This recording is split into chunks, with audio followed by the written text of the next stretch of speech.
What's up, guys? It's Scar here from theScore esports here with Aphromoo after probably one of the closest games and one of the closest series this entire split. Talk to me about that comeback in Game 3, Afro. Woo! Yeah, man. What a comeback. We were down. I forget the time of the game, but we were down all game. Nothing was going our way. And all we could really do is rely on a 5 to 6 item power spike on Victor and Sivir. And hopefully we get a decent fight where, they're not like flanking us from all the sides that they were doing earlier in the game. So we had to give up Baron because we lost the team fight previously. And then 5th Dragon was coming up, so pretty much we had to fight it. They couldn't really burn it because it has like 15,000 HP or something like that. So thank God Cassio had no flash to flash ulti us because of the previous team fight, and Jay landed a 3-man stun, and we were able to win that fight because I don't know what happened, but they just all clumped up somehow. So that was nice. Talk to me about what you said in the post-game interview. You said this week you've been practicing how they come back from behind. What exactly does that mean? Well, playing from behind is usually all right. Your first couple of plays, they backfire or they don't work out, or the enemy team makes a proactive play first and you're behind. So map pressure is in their favor, tempo is in their favor, so mostly you have to defend the whole game. So in scrims this week, we would get behind, just do nothing and let whatever happen. And then we would try and counterplay. So mostly focusing on counterplay. Okay, they're going to go here. We should go here, pink this. All right, let's look for the pick when they walk in. So teams support and jungle, usually they walk in for wards first, right? You look for the pick on them, or the laner that's going to go push the wave. You look for the pick on them, and that's how you come back into the game.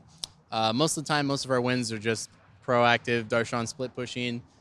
Somebody messes up on the enemy team, and we just roll with it like that. But from MSI, playing against SKT, we would be behind, and it would be really, really hard to come back, and they would just end the game. So we tried to, we are working on playing from behind this week, and we were able to do it in TL Game 3, so it was cool.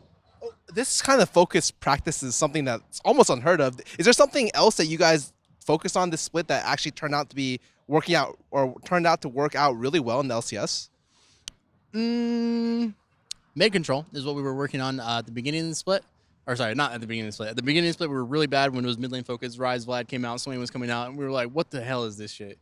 And Jay was pretty much getting bootied by the jungler and mid laner a lot, and we didn't really prioritize pinking around mid or warding for him, right? We would always go side lane focus, and Jay would just be on an island. So I think our mid control has definitely improved a lot that we focus on, so Jay can, at least go even in laning phase. Sometimes he's winning these battles, getting solo kills on, what was it, Jensen last week, going even versus pretty bad matchups and stuff like that. So that's good. And we have a lot more wards going around mid.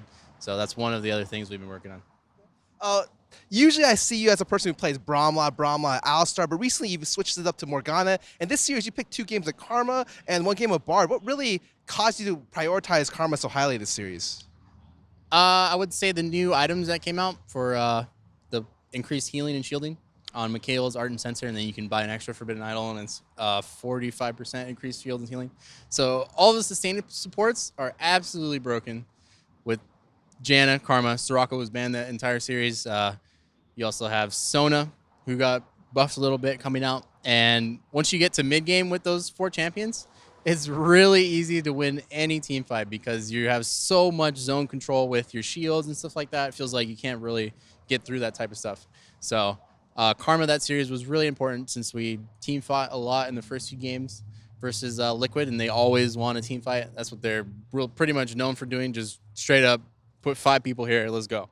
Not really so much like macro, move around the map and stuff like that. So I needed to pick Karma to combat that because we were probably going to get into a team fight anyway, and Karma was the best pick. And she's also really dominating in lane, except against Sona, because Sona counters Karma, but we would go even naturally, so yeah.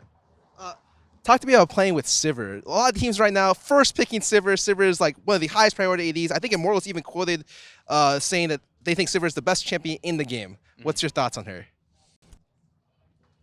Well, since MSI, Bang was playing Sivir a lot, and I always thought Sivir was just okay, because what you have to do is get into the correct position to be able to utilize her and be able to push the wave to move around the map. But if you pick a skirmishing bottom lane, so it's like Ashe, Kalista, Lucian, you can go Draven if you want, and prevent her from being able to walk up and clear the wave. Sivir's pretty much useless at that point if she can't, be able to push up, get to her spot. So people are picking these defensive supports. So Karma helps her get through lane, be able to walk up. Soraka, Sona helps her get through lane, stuff like that. And I do think Sivir is strong because of the defensive supports that people are playing in the bottom lane to get their AD carries through lane. But if she doesn't have that and you pick sort of like a melee champion like Alistar and Braum, I'm pretty sure you'll get run over in lane as Sivir and not be able to impact the game like most teams are doing now. So in that regard, if you have a correct matchup bottom lane with the defensive support for Sivir, Sivir is really, really broken. Probably the best champion in the game because of the enhanced modifier from whatever champion you're playing. All right. Let's talk a little bit about the future. You guys are currently fighting for third, fourth place. I think you right now are your fourth. You're fighting for third. Is there really a big difference for you guys being third or fourth or even fifth going into playoffs? Going into playoffs, I think all that really matters is whether or not we play TSM or Immortals based on what side of the bracket we're on. Can't think of the bracket off the top of my head, but TSM has definitely been on a hot streak the whole season. So playing them early in the playoffs probably won't be ideal because, we want another TSM-CLG finals rematch in Canada this time, so that'd be cool. So I would prefer to go up against Immortals in semis. So I don't know what place we have to get for that, but that's probably what I would look for. A lot of teams right now are talking about like Worlds. They're already being like, oh, CLG's already going to secure Worlds if they're like fourth in the season or third in the season. Is anyone on your team even thinking about Worlds? Hell no.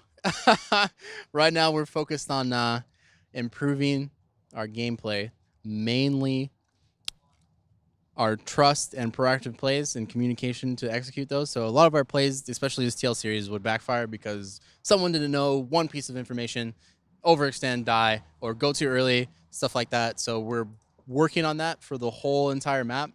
We used to be last split solely focused on, okay, this is the lane we need to get ahead. Just focus on that, scrap the rest of the map. So that isn't really a good play style to do all the time. So this whole season, we've been trying to accommodate the whole entire map on what they need to do in this specific situation. Okay, how do we execute this? And it's just like a step-by-step process that we have to struggle through. So it's showing that we're struggling a lot, but we'll be able to pick it up for playoffs. Focusing on the trust kind of aspect and getting your teammates to trust each other more, do you guys do any kind of outside of the game team building exercises or trust building exercises? Yeah, usually it's like 2 a week. So we go to the gym 3 days a week, and then 2 out of the 2 days we don't go to the gym. Our what is the name? Our coach Mike, we'll just use that. Our coach Mike will have something planned for us. So we went bowling 2 days ago. That was cool. I got like 3 strikes. That was nice. And other than that, we did some walking type of activity. Can't really explain it more since don't like to spill secrets, but some activity where we're all together. It took like 2 hours. We were in the smoldering heat, so that was fun. And just usually random stuff like that. And most of the time after scrims, we usually hang out with each other, so play a game together. Usually it's like Overwatch most of the time. So, yeah. Oh, do you have any final words to say to your fans? Maybe something you could say to instill more trust from them into you guys? And I would like to say thank you very much, guys. We appreciate your support. It's been a struggle. We know you're probably just as upset as we are at our performance, but playoffs, it's going to be a lot better. We have like 3 weeks, I think, to improve towards it, but we don't really find success instantly, right? It's usually we have to build the stepping stones, foundation, build on top of that. And so we're in that process. It's pretty sucky, but we'll get through it. So thank you for supporting us, and see you guys later. So Aphromoo from the team who requires the most faith in the LCS, theScore here from theScore esports. You can find more content online or on our mobile app. Thank you guys. Hope you have a nice day.